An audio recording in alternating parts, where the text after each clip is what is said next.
Na aula 4, vamos analisar um amplificador diferencial de alto desempenho, que utiliza 3 amplificadores operacionais e é conhecido como amplificador de instrumentação. Serão analisadas 2 topologias, sendo que a segunda representa um avanço em relação à primeira. Nesta imagem, observamos um amplificador de instrumentação. Ele utiliza 3 amplificadores operacionais, A1, A2 e A3, e possui 2 estágios. No primeiro estágio, existem 2 amplificadores não inversores, cujo desempenho foi descrito na aula 2. As saídas desses amplificadores são conectadas às entradas de um amplificador diferencial básico existente no segundo estágio. O desempenho do amplificador diferencial básico foi descrito na aula 3. É importante salientar que na topologia 1, os resistores de valor R1 do primeiro estágio estão conectados e aterrados. A tensão na saída do amplificador é facilmente determinada, utilizando o amplificador diferencial básico do segundo estágio. Como demonstrado na aula 3, a tensão na saída desse amplificador é uma constante vezes a diferença das tensões nas suas entradas. Nas suas entradas estão as tensões de saída dos amplificadores não inversores do estágio 1. A tensão de saída 1 é igual a um ganho 1 mais R2 dividido por R1 vezes a tensão na primeira entrada. E a tensão na saída do amplificador 2 é um ganho de mesmo valor vezes a tensão na segunda entrada. Portanto, a tensão na saída do amplificador é igual a um ganho vezes a diferença das tensões na saída dos amplificadores A2 e A1. O que resulta que essa tensão é igual a um ganho vezes a diferença das tensões nas entradas do amplificador de instrumentação. O amplificador de instrumentação, portanto, é um amplificador diferencial. Qual a vantagem e desvantagens dessa topologia 1? A vantagem é a sua impedância de entrada ou resistência de entrada, que tem um valor elevado, idealmente infinito.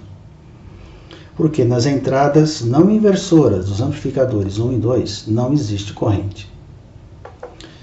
Quais são as desvantagens? A primeira é relativa ao estágio 1. Os amplificadores não inversores desse estágio devem ser perfeitamente iguais.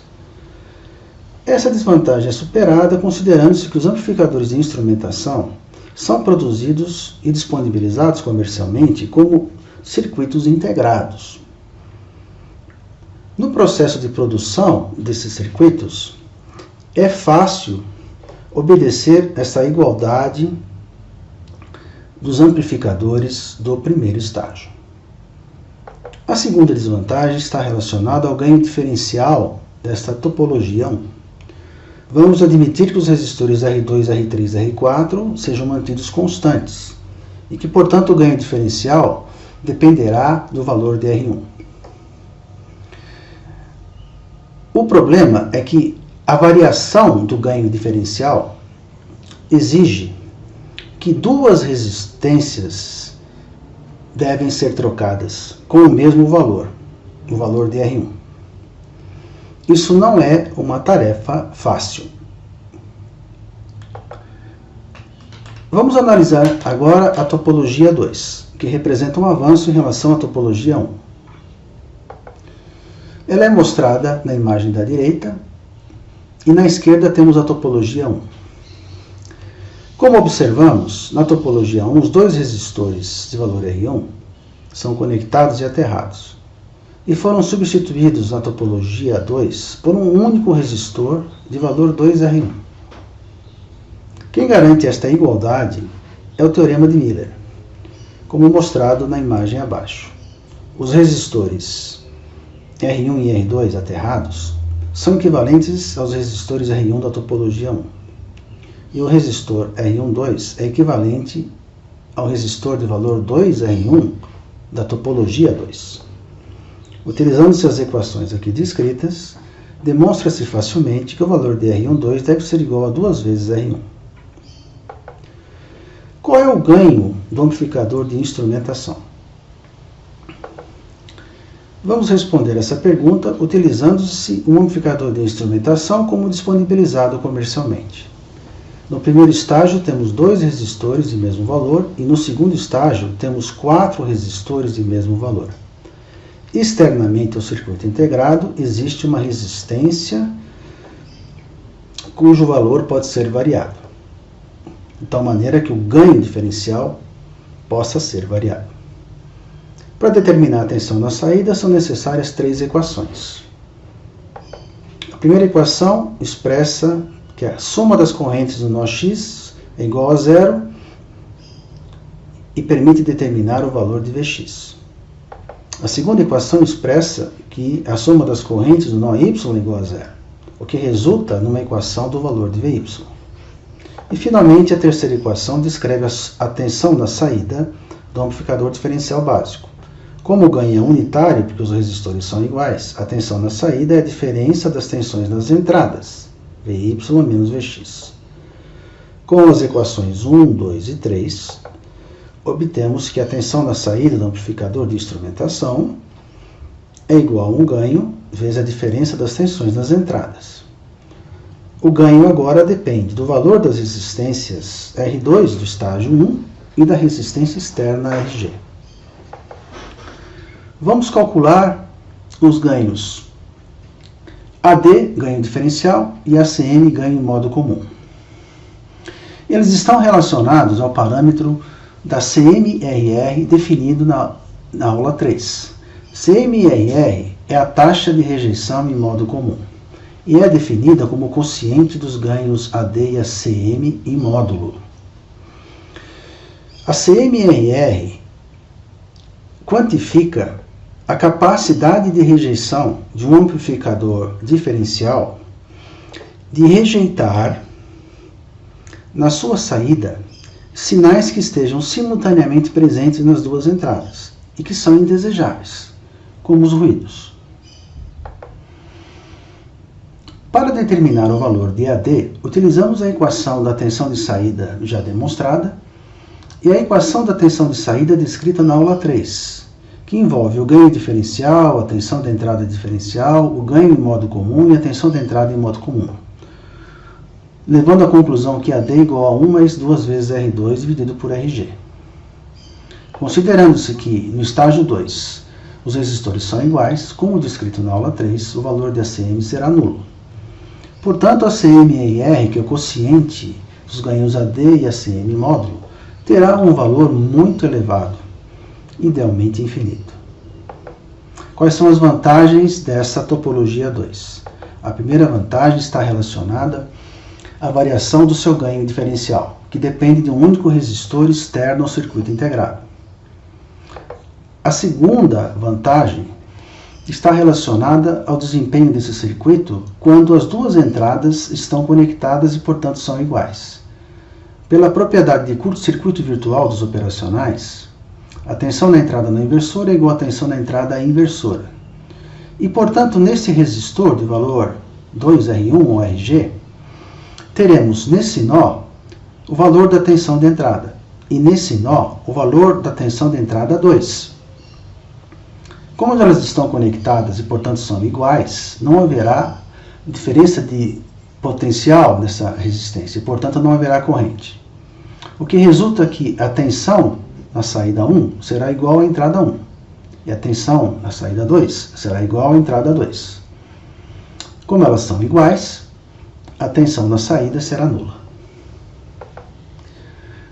Descrevemos um amplificador diferencial de alto desempenho, que tem duas propriedades importantes. O seu ganho depende de um único resistor que pode ser variado externamente ao circuito integrado. E segundo, possui uma CMRR de valor muito elevado. Esse amplificador diferencial, um amplificador de instrumentação, é largamente utilizado como amplificador de entrada de vários instrumentos eletrônicos. Como já descrito, ele é disponibilizado comercialmente como um circuito integrado. E o seu símbolo é de um amplificador com um resistor variável nas entradas. As suas propriedades podem ser resumidas como aqui descrito. alta resistência de entrada, baixa resistência de saída, menor que dos operacionais convencionais, valor elevado da CMRR e alto ganho em malha aberta, maior que dos operacionais usuais. Possui também uma tensão de offset baixa. O conceito dessa tensão será descrito na aula 6. Finalmente, o seu desempenho, os seus parâmetros são altamente estáveis com relação à variação da temperatura.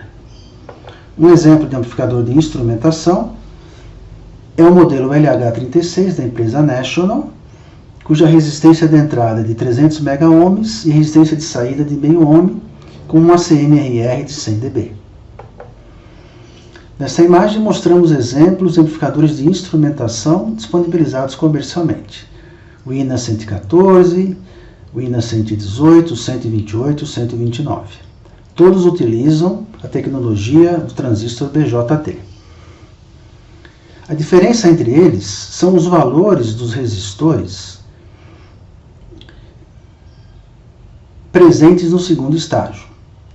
Os três possuem, no primeiro estágio, o valor da resistência R2 igual a 25 kΩ, o que resulta num ganho igual a 1 mais 2 vezes 25 kΩ, que é igual a 50 kΩ. Portanto, o ganho é igual a 1 mais 50 kΩ dividido por RG. Para esses três amplificadores de instrumentação, o ganho é expresso por essa equação, como demonstrado anteriormente. Vamos agora medir o valor da CMRR do amplificador de instrumentação, considerando-se que, teoricamente, esse valor deve ser elevado. Como descrito na aula 3, experimentalmente, o valor dos ganhos AD e AC é medido conforme descrito.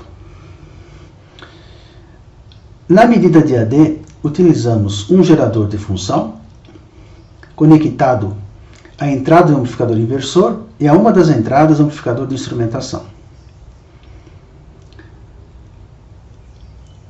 O valor da tensão, ou amplitude, é igual a meio volt.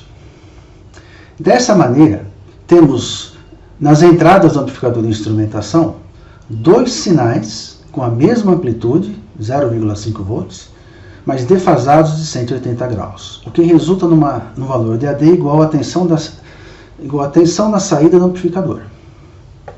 Para a medida de AC, conectamos as duas entradas, a saída do gerador de função, utilizando uma amplitude de 1 volt. Dessa maneira, o valor de AC é igual à tensão na saída do amplificador. A CMRR é o quociente dos valores de AD e de AC em módulo, determinado em cada frequência. Portanto, experimentalmente, utilizando o gerador de sinal, variamos a frequência do sinal de entrada e medimos em cada frequência o valor de AD, de AC e calculamos a CMRR, obtendo como resultado a variação da CMRR em função da frequência, que é expressa por este gráfico. Ela possui, num curto intervalo de frequência, um valor constante e elevado da CMRR, e em seguida tem um decréscimo. Vamos então determinar o valor da CMRR utilizando um simulador, o LT-Spice. No simulador, implementamos os circuitos que permitem determinar o valor de AC e de AD. Vamos comparar dois amplificadores diferenciais, sendo um amplificador diferencial básico e o outro um amplificador de instrumentação. O primeiro utiliza o integrado 741 e o segundo utiliza o integrado INA 114. Nesta comparação, os dois apresentam um ganho de 10 vezes. Os circuitos da esquerda, portanto, permitem determinar o valor de AC e os da direita o valor de AD. Nos circuitos da esquerda, as entradas estão conectadas com uma amplitude de 1 volt E nos circuitos da direita, as entradas estão defasadas de 180 graus com uma amplitude de meio volt. Vamos então determinar o valor da CMRR no simulador.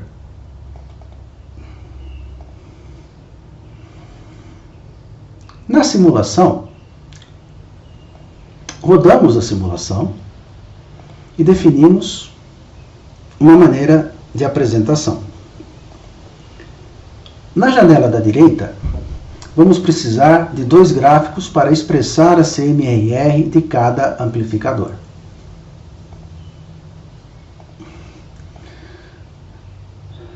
Na janela superior, vamos definir quais são as variáveis de interesse.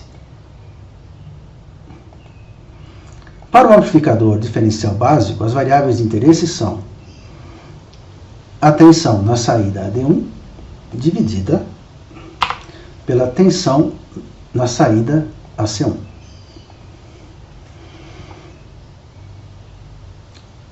Na janela inferior,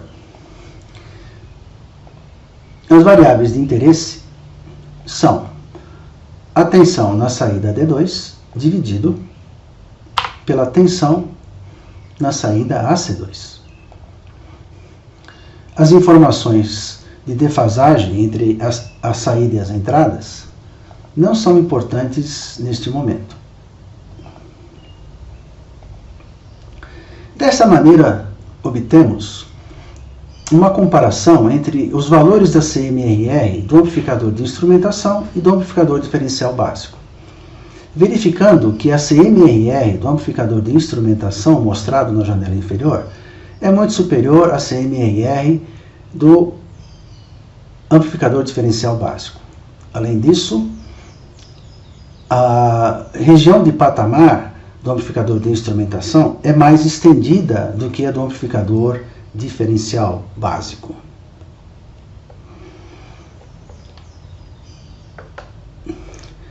Para finalizar, vamos agora descrever uma importante aplicação dos amplificadores de instrumentação. Em ambientes industriais, é necessário a medida de grandezas físicas como temperatura, luz, umidade. Para se, além de medir estas grandezas físicas, muitas vezes elas têm que ser controladas. São utilizados sensores resistivos. Um exemplo conhecido de sensor resistivo é denominado de strain gauge. Ele é utilizado na determinação da variação das dimensões de um elemento estrutural, como por exemplo uma viga ou um pilar, quando submetidos a uma tensão de tração ou de compressão. O strain gauge contém um filamento de um condutor, normalmente cobre, que é aderido a um substrato isolador. Este sensor é aderido na superfície do elemento estrutural, cuja variação dimensional se deseja determinar. Devido à ação do estresse de tração e de compressão, existirá uma variação do comprimento do elemento estrutural, que resulta também numa variação do comprimento do sensor e, portanto, uma variação da sua resistência. Esta variação da resistência pode ser quantificada num circuito como o aqui mostrado, que utiliza uma ponte de Winston com 4 resistores, sendo um deles o sensor resistivo. Os nós X e Y dessa ponte são conectados às entradas de um amplificador de instrumentação. Quando a ponte está em equilíbrio, a tensão Px é igual a Vy, o que equivale a dizer que o produto de RT por R2 é igual ao produto de R1 por R3.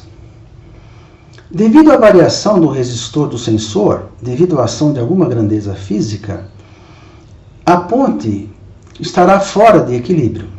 gerando, portanto, entre os nós x e y uma diferença de potencial de baixa amplitude, que precisa ser amplificada através do amplificador de instrumentação.